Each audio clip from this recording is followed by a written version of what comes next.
Friends, आज हमारी Abraham Lincoln की स्टोरी का पार्ट 3 है। तो आज मैं बताऊंगी कि अब्राहम लिंकन ने अपनी लॉ की पढ़ाई करने के बाद क्या किया था।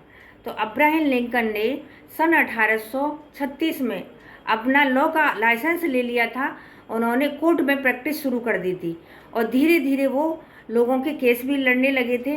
और कभी कभी इतने गरीब लोग भी आते थे कि उनके पास पैसा भी नहीं होता था, लेकिन अब्राहम लिंकन फिर भी उनका केस लड़ते थे।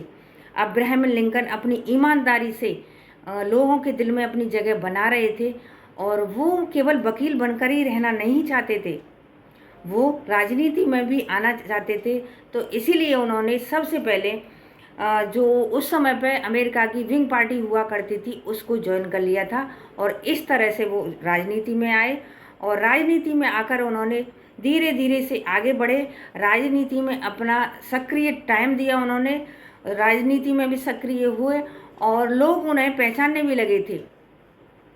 और उस समय अमेरिका में गुलामी के खिलाफ मुद्दा उठ रहा था, गुलामी के खिलाफ लोग बोल रहे थे। सो उस मुद्दे को भी अब्राहम लिंकन ईमानदारी से आगे बढ़ा रहे थे, गुलामी के खिलाफ भी आवाज़ उठा रहे थे। तो धीरे धीरे विंग पार्टी उस समय ख़त्म हो रही थी। तो अब्राहम लिंकन ने विंग पार्टी से कई चुनाव लड़े और कई चुनाव लगातार हारे। और हारने के बाद अब्राहम लिंकन हार मानने वालों में से तो नहीं थे, वो अपने देश के लिए कुछ करना चाहते थे। तो उन्होंने तुरंत रिपब्लिकन पार्टी को ज्वाइन कर लिया था और रिपब्लिकन पार्टी से भी कई चुनाव जीते, कई चुनाव हारे। और 1860 में जब वो अमेरिका के राष्ट्रपति पद के उम्मीदवार बने तो उस चुनाव को उन्होंने जीता। इस तरह से वह गरीब लड़का अमेरिका का राष्ट्रपति बना। और राष्ट्रपति बनने के बाद उन्होंने क्या ऐतिहासिक फैसला लिया था वो मैं कल वाले पार्ट में बताऊंगी आपको।